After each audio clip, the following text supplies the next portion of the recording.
앉아주십시오. 누구의 명예를 위해 사는가, 이런 제목으로 말씀을 전하겠습니다. 지난주 설교는 베드로가 예수님의 명예를 신앙 고백하는 내용이었습니다. 주는 그리스도시요 살아계신 하나님의 아들입니다, 이런 고백을 했죠. 주님 기뻐하셨고 주님의 명예를 드러내는 곳 교회를 세우시겠다, 이렇게 선언하셨습니다. 그런데 예수님께서 이 명예 선언된 이후에 예수님께서 하신 일이 무엇인가 하면 도리어 명예를 잃는 길로 들어가신 것입니다. 그것이 예루살렘을 향한 여정의 시작이에요. 왜냐하면 예수님께서 명예를 잃으실 때 세상을 구원하실 수 있기 때문에 그런 것입니다. 여러분, 그래서 기독교가 무엇인가 하면 낮아짐으로 높아지는 것이고요, 그리고 비움으로 채워지는 것이고요, 죽음을 통해서 도리어 생명을 얻는 것, 그것이 기독교인 것입니다. 이름으로 어둠의 자리로 들어가는 것, 그게 바로 기독교의 능력이라는 것입니다.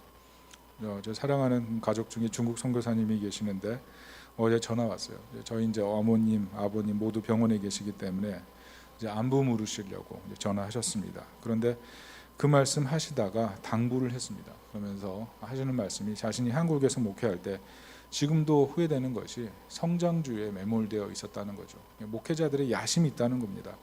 그래서 한국 교단 신학이 다 다른데, 교단 다른 곳마다 자기 신학이 있지만 정작 예배당에 들어가 보면 성장하는 교회의 예배 스타일 그대로 따라간다는 거죠.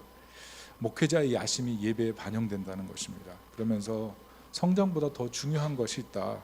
그것이 주님을 순종하는 것이다. 주님을 순종하기 위해서 잃고 빼앗기고 없어지는 것, 그것이 도리어 영광이다, 이런 말씀을 해주셨습니다. 여러분, 우리 기독교인의 신앙생활이 그게 힘 아니겠습니까?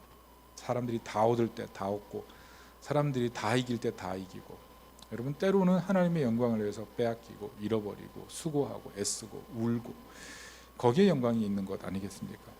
제가 지난주 우연히 지인 집사님께서 보내주신 그 설교를 제가 받게 됐어요. 그런데 제주 선교 기간이어서 제가 그것을 들을 수가 없었습니다. 그래서 어제 토요일 날 이제 듣게 되었는데, 그 내용이 무엇인가 하면 목사님께서 간증을 하시더라고요.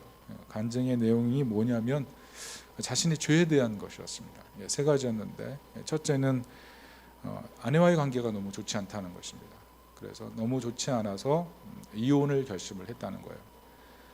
그 정도 사이가 좋지 않았는데 부부끼리 합의하기를 아이가 대학교에 들어가면 이혼하자, 그런 결심을 했는데 아이가 사수를 하는 바람에 지금까지 이혼을 못하고 있다고, 이 고백을 했습니다. 두 번째 고백은 참 교회에서 은혜 중에 설교하지만 사실은 너무 피곤하고 지칠 때 자신이 항상 하는 게 있는데 몰래 밤에 음란물을 본다는 겁니다. 그 음란물을 보면서 스트레스를 해소하는 자신의 그 허물을 고백하는 내용이었어요.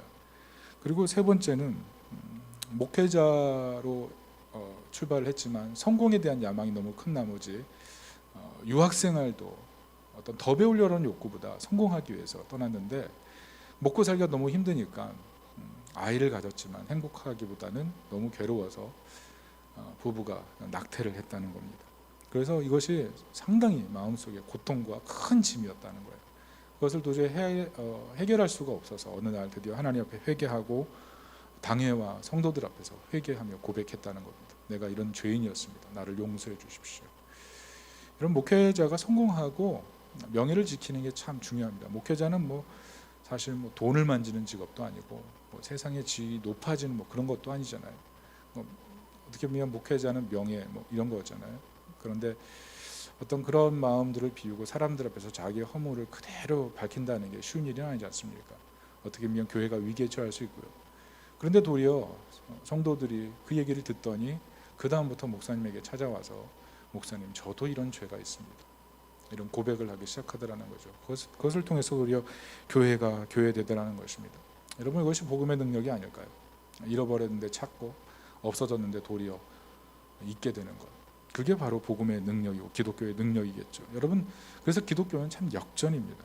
희생하는 것, 그게 너무 보잘것없고 가치 없고 죽을 만큼 싫은데 도리어 거기에 영광이 깃들고 거기서부터 새로운 영광이 출발할 수 있는 것, 그게 기독교의 능력 아니겠습니까?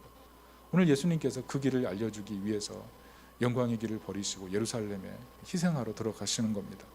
21절을 다 같이 한번 읽어보겠습니다. 시작. 이때로부터 예수 그리스도께서 자기가 예루살렘에 올라가 장로들과 대제사장들과 서기관들에게 많은 고난을 받고 죽임을 당하고 제3일에 살아나야 할 것을 제자들에게 비로소 나타내시니. 여러분, 예수님께서 죽으신다 그랬어요. 영광을 이루신다 했어요. 그랬더니 제자들의 반응이 무엇입니까? 같이 죽읍시다, 이게 아니었어요. 왜 죽습니까? 따지고 담비어들었죠. 그게 베드로 아니었습니까? 왜냐하면 예수님 때문에 세상적 명예를 같이 얻고 싶었거든요. 예수님 잘 되면 자기도 잘 될 줄 알았거든요. 예수님이 이렇게 기적 베푸니 이제는 내 자리는 준비됐다고 생각했거든요. 그런데 반대의 길로 가니까 베드로 속마음이 뒤집어졌던 겁니다. 그래서 예수님께서 오늘 본문에 보시면 제자도가 무엇인지에 대해서 설명하시는 거예요. 그 초입이 무엇이냐면 24절인데요. 이렇게 써 있습니다. 이 예수께서 제자들에게 이르시되 누구든지 나를 따라오려거든 자기를 부인하고 자기 십자가를 지고 나를 따를 것이니라. 자기를 부인하는 것, 세상적인 명예를 위해 사는 것이 아니라 때로는 하나님의 영광을 위해서 모든 것을 버릴 수 있는 것, 그 자기 부인의 신앙의 핵심이다, 이런 얘기를 하셨다는 거예요. 여러분, 최근에 그 리서치 여론조사 기관의 발표를 보고 제가 깜짝 놀랐어요. 거기 보니까 50대 이상의 그 남성, 이 남성이 매년 평균 4%씩 외도할 확률이 높아지더라고요. 어떻게 보면 그 50대 남성 하면 뭐 어떻게 보면 세상을 어느 정도 통달하고 이해하고 자기 명예가 중요한 나이 아닙니까? 가정을 지켜야 되고 또 자기의 직업 전선에서 바르게 살아가면서 많은 사람들에게 선한 영향을 끼쳐야 될 그 나이인데 도리어 명예를 잃어버린 일을 쉽게 선택하는 거죠. 여러분, 우리가 세상에서 명예가 굉장히 중요하다고 하지만 명예를 잃어버릴 기회도 굉장히 많은 겁니다. 그런데 오늘 예수님께서 정말 지혜로운 말씀을 해주시는 거예요. 나를 따르라. 자기를 부인하고 자기 십자가를 지고 나를 따르라. 거기에 생명이 있고 거기에 진정한 영광이 있다는 거죠. 여러분, 무엇을 위해서, 어떤 영광을 위해서 여러분 어떤 노력을 하고 자신을 지키려고 하시고 있습니까? 오늘 특별히 주님께서 자기 부인하라고 하는데 세 가지를 말씀하십니다.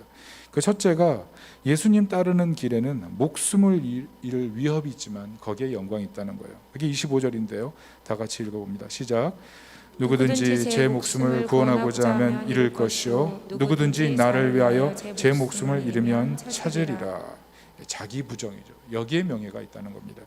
그리고 두 번째는 물질과 명예보다 생명이 더 중요하다는 거예요. 이게 제자들이 명심해야 될 얘기라는 겁니다. 26절에 이렇게 쓰여 있어요. 사람이 만일 온 천하를 얻고도 제 목숨을 잃으면 무엇이 유익하리요? 사람이 무엇을 주고 제 목숨과 바꾸겠느냐? 제자도의 걸림돌이 온 천하라는 거예요. 물질, 명예, 여기에 사람들이 치심하는데 사실 생명 잃어버리면 그거 다 가져도 아무 의미 없다는 거예요. 생명보다 더 중요한 것이 무엇이 있겠느냐? 그런데 예수님께서 생명의 주인이시다. 그분을 의지하는 것이 진정한 제자도의 길이다. 이 얘기를 하시는 거죠. 그리고 세 번째로 하신 말씀은 더 중요합니다. 27절인데요. 같이 읽어볼게요. 시작. 인자가 아버지의 영광으로 그 천사들과 함께 오리니 그때 각 사람이 행한 대로 갚으리라. 여러분, 다 숨길 수 있다고 생각하잖아요. 그런데 예수님 다 감찰하시는 거예요. 예수님이 하늘 보좌에서 심판관으로 다 보고 계시다는 거예요. 하늘 법정을 주재하신다는 거죠. 행한 대로 갚으리라. 이게 주님의 말씀이라는 것입니다. 그래서 우리의 명예는 심판의 날 모두 역전되는 거예요. 세상적으로 다 가졌다고 생각하는 사람들은 빈털터리가 될 것이고 세상적으로 아무것도 없다고 생각하는 사람들은 주님의 하늘 법정에서 영광스러운 날을 맞이하게 된다는 거죠. 그래서 예수님께서 28절에 장차 보상하는 권위가 자신에게 있음을 제자들에게 명확히 알려주시는 거예요. 28절을 볼게요. 시작. 진실로 너에게 이르노니 여기 서 있는 사람 중에 죽기 전에 인자가 그 왕권을 가지고 오는 것을 볼 자들도 있느니라. 이 내용은 이제 다음 장 17장에 나오는 이 변화산, 예수님 변화되어 하나님의 영광을 보이시는 장면이죠. 그래서 예수님께서 얼마나 영광스러운 분이신지를 제자들에게 목도시키는 거죠. 그만큼 권세와 능력이 있다는 거예요. 그래서 십자가를 지고 예수님 따르는 것이 제자들에게 그것이 결코 부끄러운 일이 아니다. 이 얘기를 오늘 해주고 있는 것입니다. 여러분 생각해 보십시오. 그분이 정말 생명의 주인이고 명예의 주인이고 하늘 심판장이면 정말 여러분 무엇이 두렵겠습니까? 무엇이 부끄럽겠습니까? 우리가 전도할 때마다 늘 힘들고 어려운 이유가 뭐예요? 나의 명예가 사라질까 봐, 나의 자존심이 공격받을까 봐 제대로 전도 한번 못 해보고 그렇게 살고 있지 않습니까? 그런데 정말 그분이 하늘 재판장이면, 정말 그분이 하나님의 아들이면, 정말 그분이 생명과 명예의 주관자라면 뭐가 부끄럽습니까? 진정한 명예가 시작되는데요. 우리가 어떻게 보면 세상을 살아가면서 너무 세상적인 계산법에 의해서 예수님 따르는 이 영광의 길을 너무나 쉽게 생각하고 잃어버리고 산다는 것이죠. 그렇다면 예수님께서 이렇게 제자도를 강조하신 이유가 무엇입니까? 마태복음 16장 20절에 이미 예수님께서 말씀하셨어요. 그 내용이 뭐냐면 이에 제자들에게 경고하사 자기가 그리스도인 것을 아무에게도 이르지 말라 이렇게 얘기하셨거든요. 왜냐하면 자신의 그 존재를 알게 될 때 사람들이 세상의 왕으로 삼을 것이고 십자가의 길, 고난의 길 가는 거 막으려고 할 것이기 때문에요. 그런데 오늘 22절에 그 일을 누가 하는 거예요? 베드로가 하고 있는 거예요. 하나님과 예수 그리스도를 섬길 때 세상적인 명예가 있을 것이라는 엄청난 욕심, 그것을 숨기고 있다가 예수님께서 그 길이 아니라고 하니까 도리어 예수님께 달려드는 거죠. 이렇게 얘기합니다. 같이 읽어볼게요. 베드로가 예수를 붙들고 항변하여 이르되 주여 그리 마옵소서, 이 일이 결코 주께 미치지 아니하리이다. 헬라어로 보면 참 특이해요. 항변하여라는 말이 에피티마오인데 이 말이 책망하다, 벌하다, 경고하다 하는 거예요.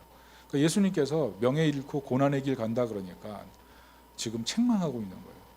이 제자가 지금 선생님을 갖다가 책망하고 있는 겁니다. 더 충격적인 것은 이 베드로가 쓴 에피티마오라는 이 단어가 예수님께서 귀신을 쫓아낼 때 사용하던 단어였다는 겁니다. 그러니까 지금 베드로가 예수님을 향해서 말하는 것은 예수님을 귀신 들린 자처럼 대우하는 거예요. 예수님 넋이 나가셨나요? 제정신이 아니시군요. 이렇게 말했다는 겁니다. 뿐만 아닙니다. 22절에 뭐라 그랬냐면 주여 그리 마옵소서. 이것도 헬라어로 보면 힐레오스 모이 퀴리예요. 퀴리에는 주인이란 뜻이고 힐레오스 모이란 뜻은 그리 마옵소서란 뜻이에요.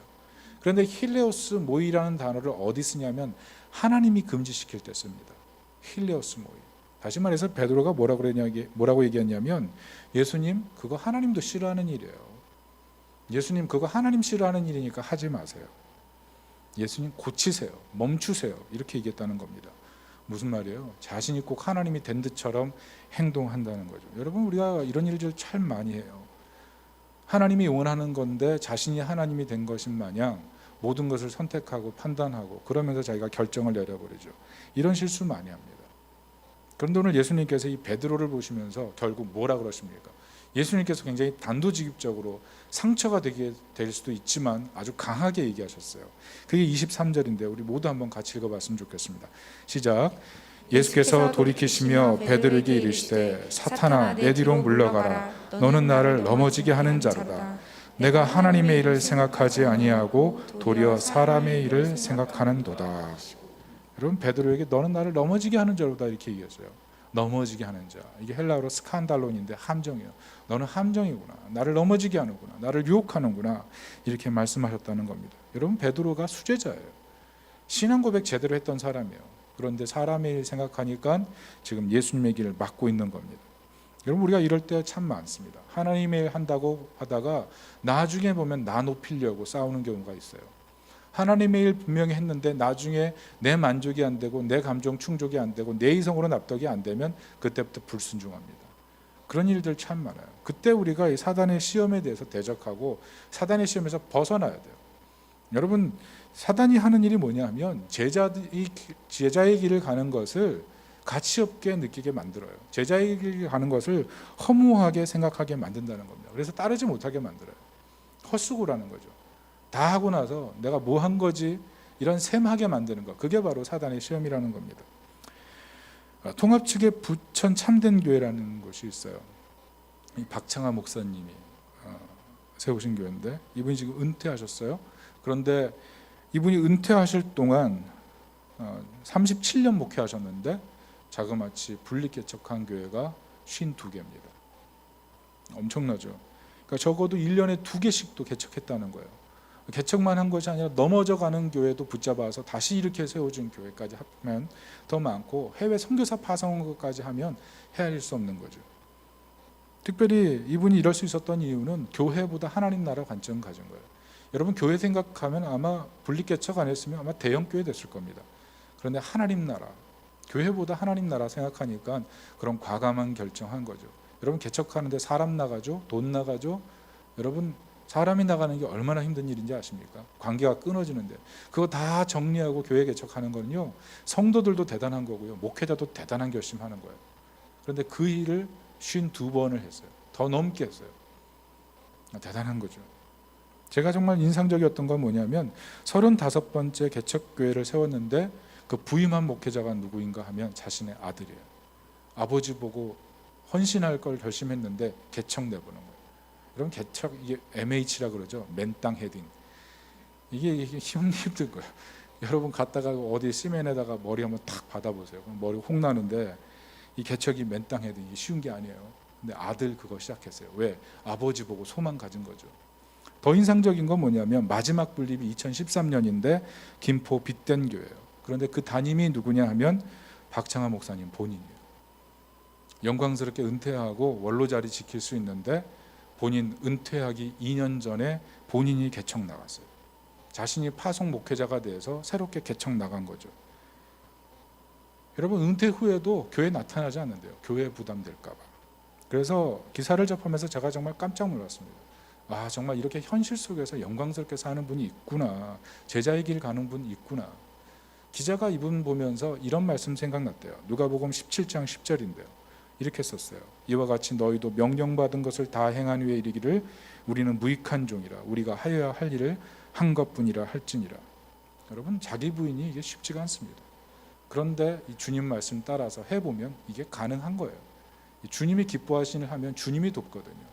근데 우리는 항상 내가 생각해서 내가 절제하는 거예요. 이 절제가 성령의 열매가 아니라 내가 마인드 컨트롤하는 거죠. 이게 참 위험한 거 아니겠습니까? 교회도 그렇습니다. 교회를 선택하려고 하는 분들 많거든요. 교회 정하려는 분들 참 많아요. 저도 최근에 제 아는 지인이 교회를 옮기려다가 결국 교회 못 옮기고 다시 주저앉았어요. 그 교회에서 뭐 직분을 잘 얻었나 봐요. 그래서 그 교회에서 충성하고 있는데 참 여러 가지 문제도 있다 하더라고요. 그런데 이 교회 찾는 것이 정말 그렇게 어려운 겁니다. 오랫동안 고민했거든요. 그런데 잘 보면 이 교회 옮기는 문제, 교회 찾는 문제가 명예의 문제가 결부되어 있는 것을 알 수가 있어요. 명예의 문제. 왜냐하면 계속 판단하게 되거든요. 여기 갔을 때 내가 피곤하면 어떡하지? 여기 갔을 때 내가 동일시되지 않을까 봐 걱정돼요. 이 교회 분위기, 목사님의 설교, 목사님의 인품, 성도들의 어떤 하는 태도, 이런 것들이 나와 같이 맞지 않으면 어떡하지라는 그런 고민들, 그런 고민들이 반복되니까 교회에 올 수가 없는 거죠. 잘 생각해 보세요. 뭐가 주인인 거예요? 그래요, 내가 주인인 거예요. 나와 동일시될 때 내가 교회를 선택하는 거죠. 여러분, 하나님 명령에 순종해서 하는 삶, 그게 제자도의 삶인데, 사실은 교회를 선택하고 교회를 판단할 때 내 본이 내가 왕된 자리에서 모든 것을 판단하려고 하니까 얼마나 그게 어렵고 힘든 일입니까? 더불어서 그렇게 판단하면서 은혜까지 받으려고 하니까 이게 쉽지가 않은 일인 거예요. 그래서 결국 자기 부인이 정말 지혜로운 것입니다. 예수님 말씀처럼 판단을 내려놓고 자기 명예를 내려놓고 순종하는 것, 거기 은혜가 있는 것입니다. 영화 터널이 있죠. 그 터널 보면 참 마지막 장면이나 뭐 처음 장면이나 여러 가지로 참 기억에 많이 남는데요. 그 내용이 뭡니까? 터널이 무너졌어요. 주인공이 생존했어요. 그런데 살리기 어렵다고 판단했죠. 죽었다고 그냥 지레짐작했죠. 그리고 덮어버리는 거 아니겠습니까? 덮어버리는 거예요. 빠져나오는 게 기적이니까요. 그런데 오늘날 우리 기독교인들이 제자도의 삶을 살 때 그런 것 같아요. 제자로 사는 것이 기적 같은 일인 거예요. 제자로 사는 것이 어려운 일인 거예요. 그러니까 덮어버리려고 하죠. 그게 우리 현대 그리스도인의 모습 아닙니까? 제자로 살면 사실 능력이 있고 제자로 살면 하나님 은혜 가운데 살 수 있는데 우리가 어렵다고 생각하고 두렵다고 생각하니까 아무것도 안 하게 되는 거죠. 여러분, 우리가 예배당에 앉아있지만 세상에 제자로 사는 모습을 우리가 터널에 갇힌 그리스도인처럼 그렇게 살고 있지는 않습니까? 스스로 매몰해가지고 아무것도 할 수 없다고 생각하는 순간 하나님의 능력의 자리는 어디 있는 걸까요? 우리는 그렇게 살아갈 때가 많은 거예요. 그래서 기독교인들의 살아가는 방식이 보통 두 가지예요. 하나는 아유 될 대로 되라 그러면서 그냥 방탕하게 살아가든가, 또 하나는 안 돼, 말씀 벗어나면 죽음이야, 내가 방탕할 순 없지, 그리고 그냥 말씀을 획일적으로 살아가는 거예요. 한쪽은 겨우 숨 쉬고 살아가고 한쪽은 누군가를 숨 턱턱 막히게 하며 살아가는 거죠. 여러분 어느 쪽이십니까? 어느 쪽이세요? 살았으나 어떤 사람은 죽은 사람이고 어떤 사람은 너무 획일적이어서 기독교인이 볼 때도 외계인 같은 그런 사람들. 여러분 어느 쪽이십니까? 여러분 비그리스도인은요, 이런 그리스도인들을 보면서 교회 나가려다가요, 야, 신앙생활에도 변화가 없네, 뭐 주춤거려요. 그리고 어떤 사람 보면 야 저 사람 반문화주의자야, 야 저런 사람이랑 교회 다니면 아주 신앙생활 힘들겠다 생각하니까 교회 나오려다가도 멈칫멈칫하는 거죠. 여러분 우리는 어떤 쪽입니까? 여러분 이것이 문제되지 않습니까? 어떻게 해결해야 될까요? 여러분 균형 있게 신앙생활 한다는 것은 정말 어려운 일이에요. 제자도의 길을 걸어가면서 세상의 문화 속에서 섞이지 않고 세상을 변화시켜가는 것, 이게 쉬운 일이 아닌데 많은 사람들이 이것을 할 수 없다고 생각하고 주저앉는데, 그런데 오늘 본문이 얘기하는 것이 무엇입니까? 그 균형 있게 가셨던 분이 계시다는 거예요. 그분이 예수 그리스도라는 것입니다. 예수님께서는 엄청난 인기를 가지셨지만 참 명예로운 길을 가셨어요. 세상 명예에 유혹이 있었지만 고난받고 죽임 당하셨을 뿐 아니라 3일 만에 부활하셔서 진정한 명예로운 하나님의 아들, 왕이 되신 거죠. 명예 버렸지만 진정한 명예를 얻는 길, 예수님께서 보여준 길이라는 것입니다. 그러니까 제자의 길, 우리는 어렵다고 생각하지만 이미 간 분이 계시고 그 가신 분이 도와줄 수 있는 길, 그게 제자의 길이라는 것입니다. 바울을 보십시오. 빌립보 3장 7절 14절 써 있습니다. 우리 같이 한번 읽었으면 좋겠는데요, 한번 띄워주십시오. 같이 한번 읽어보겠습니다. 시작. 그러나 무엇이든지 내게 유익하던 것을 내가 그리스도를 위하여 다 해로 여길 뿐더러 또한 모든 것을 해로 여김은 내 주 그리스도 예수를 아는 지식이 가장 고상하기 때문이라. 내가 그를 위하여 모든 것을 잃어버리고 배설물로 여김은 그리스도를 얻고 그 안에서 발견되려 함이니. 내가 가진 의는 율법에서 난 것이 아니요 오직 그리스도를 믿음으로 말미암은 것이니 곧 믿음으로 하나님께로부터 난 의라. 아멘. 14절입니다. 같이 시작. 표대를 향하여 그리스도 예수 안에서 하나님이 위에서 부르신 부름의 상을 위하여 달려가노라. 여러분 바울이 왜 이런 고백을 했을까요? 바울이 살았던 그 문화 시대는 그리스 로마 시대예요. 여러분 세속적 명예가 최고였던 시대입니다. 여러분 부자인데 더 부자 되기 위해서 자살하던 시대, 부자인데 더 부자가 아니기 때문에 자신의 명예를 지키기 위해서 자살하던 시대, 그게 로마였어요. 자신이 명예가 있지만 더 명예를 얻기 위해서 더 높은 명예와 연결돼서 명예를 누리지 못하면 자신의 명예를 잃어버린다고 생각해서 자살하는 것, 그래서 명예를 지키는 것, 그게 로마인이었어요. 명예를 얻기 위해서 전쟁하고 물질을 모으고 그것이 명예였어요. 그러다가 그게 안 되면 자살하는 것, 그게 명예였어요. 이상하죠? 명예를 위해 살아가는, 오늘날 현대사회와 굉장히 많이 비슷한 점도 있어요. 바울이 어떻습니까? 바울도 명예 있던 사람이에요. 유대인으로서 최고의 랍비였어요. 그리고 로마 시민권자였어요. 그 당시 시대 로마 시민권자는요, 최고의 어떤 로마 문화를 누릴 수 있는 독점적 지위를 가진 사람들 아니었습니까? 그런데 바울이 어떠냐면 모두 배설물로 여겨요. 자기에게 유익했던 것을 다 해로 여기고 도리어 그리스도를 향해 표대를 향하여 살아가요. 부름의 상을 위해 살아가요. 왜 그렇습니까? 세상에 떠밀려서 그래요? 자포자기해서 그래요?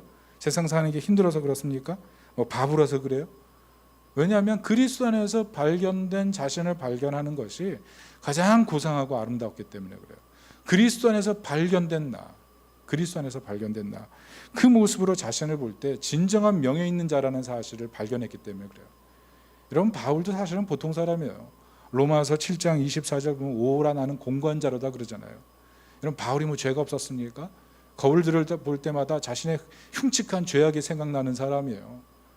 바울이 스데반 죽을 때 가편투표했던 사람이에요. 기독교인 핍박했던 사람이에요. 교회를 잔해했던 사람이에요. 그가 예수님 믿는 것 때문에 뭐 핍박당하고 뭐 매를 맞고 잠 못 자고 먹지 못하고 강도에게 쫓기고 뭐 살해 위협을 당하고 여러 고난을 했지만 그러니까 자랑할 수 있는 많은 것들이 있지만 그러나 숨기고 싶었던 그 자리들이 있던 사람이라고요. 공고한 사람. 그게 바울이었어요. 자기가 성도들 앞에 설 때마다 자랑할 것이 없음으로 인해서 고통스러웠던 사람이에요. 그런데 뭐예요? 그리스도 안에서 발견된 자신을 볼 때마다 행복했던 거죠. 여러분, 우리가 세상에서 언제 행복을 얻습니까? 우리가 가지고 있는 명예가 얼마나 대단해서 우리가 행복을 언제까지 누릴 수 있습니까? 나이 들면 다 사라지잖아요. 죽으면 다 사라지잖아요. 사고 나면 다 사라지잖아요. 여러분, 고난 겪었죠. 어려움 겪었죠. 그게 우리의 명예를 지켜주던가요? 그 명예가 대수였습니까? 그렇지 않죠. 다 날아가 버릴 수 있는 것. 여러분, 명예를 가지지 말란 얘기 아니에요.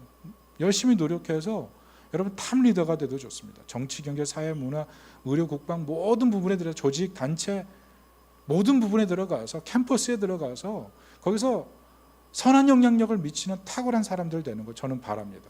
여러분, 그렇게 되십시오. 그러나 그 자리가 영원하지 않다는 거예요. 그 자리가 우리에게 진정한 만족을 때로는 주지 못한다는 거죠. 여러분, 그때 어디로 가십니까? 여러분, 그리스도 안에서 발견된 나를 발견하는 것만큼 자신을 행복하게 하는 게 바울이 없었다는 거죠. 여러분, 이런 발견된 이런 삶을 살 수 있기를 바랍니다. 여러분, 만약 우리가 믿는 예수 그리스도가 정말 이 땅에 와서 그냥 선한 사람으로 죽고 아무 일도 하지 않은 거라면 우리가 그리스도 안에서 발견된 나를 찾는 것 자체가 완전히 어리석은 일 중에 상어리석은 일이에요. 그러나 그분이 정말 생명의 주인이고 명예의 주인이고 하늘법정의 주인이고 하나님의 아들이시고 우리를 위해 죽으신, 그래서 우리에게 하나님의 자녀의 영광을 주길 원하셨던 분이 분명하다면 우리가 이 세상에 살면서 우리가 누리지 못하는 것들을 배설물로 여기고 때로는 우리가 다 누리고 있지만 그것을 배설물로 여기면서 하나님의 영예를 선택하며 살아가는 것이 더 영광스러운 일 아니겠습니까? 예수님의 자녀로 살기 위해서 더 영광스러운 길을 가기 위해서 때로는 그것을 멈추고 더 제자답게 살기 위해서 자신을 제어하고 표대를 향하여 살아가는 삶, 부름의 상을 위해서 달려가는 삶, 그 삶이 더 영광스러운 거 아닙니까? 좀 어렵다고, 숨쉬기 어렵다고 그냥 대충 살고 현실의 삶 해보니까 안 된다고 주저앉아서 아무것도 안 해버리려고 하면 그게 뭐가 되겠어요? 돌아가신 온누리교회 장흥복 장로님이란 분, 제가 지난번에 얘기 드렸죠. 한동대 기부한 금액이 113억 이르잖아요. 고인의 뜻을 따라서 사후에 공개했지만 온누리교회 안에서도 참 그 장흥복 장로님 사랑 많이 받으셨더라고요. 사랑 많이 받으시고 인정받으시고, 왜 교회 필요할 때마다 솔선수범하시고 교회 일 없어도 교회에 필요한 거 없냐고 먼저 물어봐 주시고, 그래서 먼저 다 해결하시고, 이분이 의사셨는데 주식 투자해서 돈을 엄청나게 벌으신 거예요.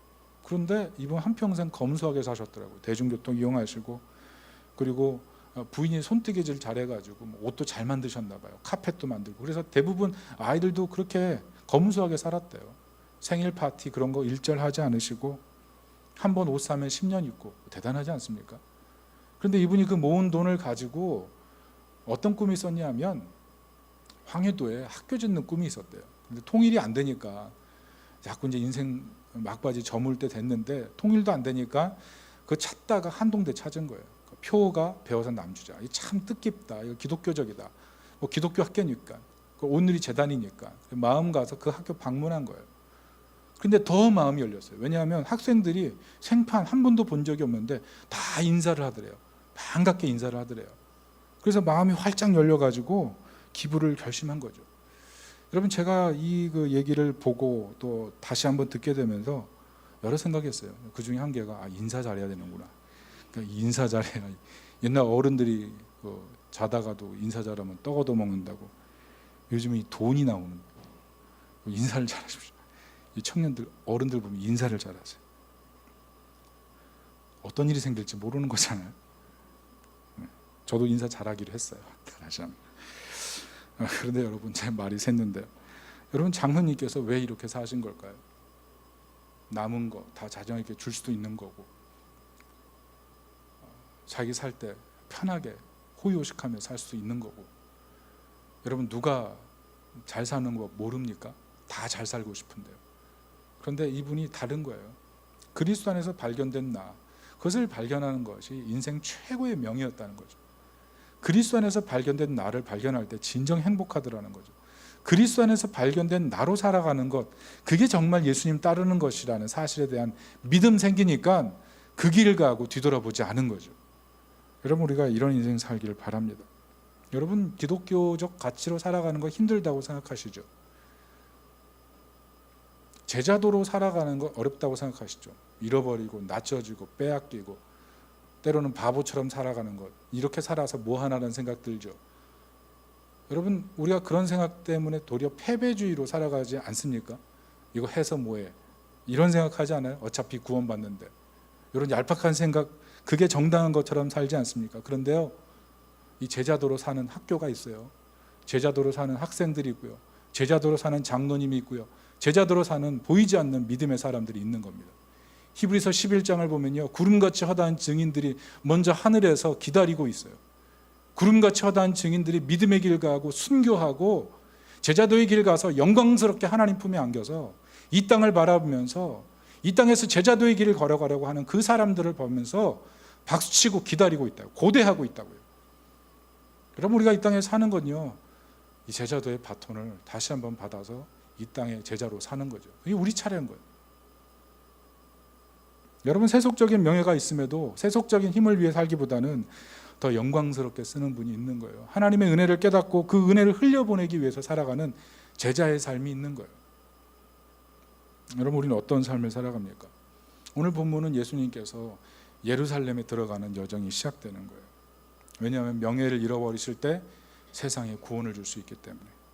여러분, 이것이 정말 진리라고 하면 우리가 세상을 살아가는 동안 잃어버리는 것이 진리가 아니겠습니까? 물론 가져야 되고 있어야 돼요. 그거 없으면 참 불편해요.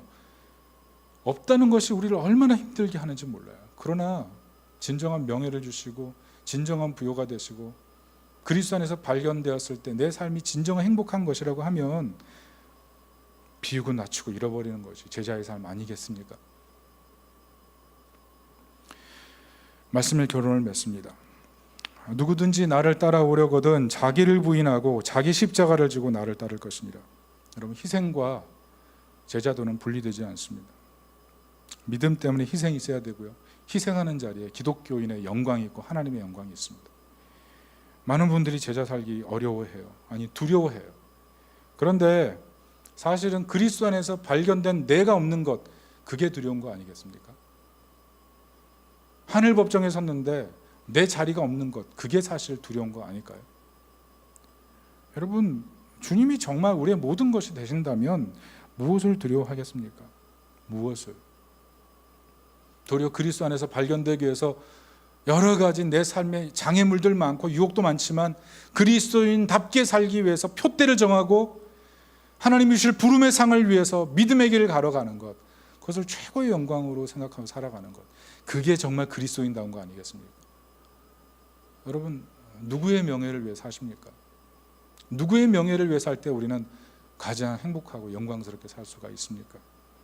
오늘 말씀, 이 본문의 말씀을 통해서 제자도의 길을 다시 생각하고 재점검하고 제자로 살아갈 수 있기를 예수님의 이름으로 축원합니다. 아멘.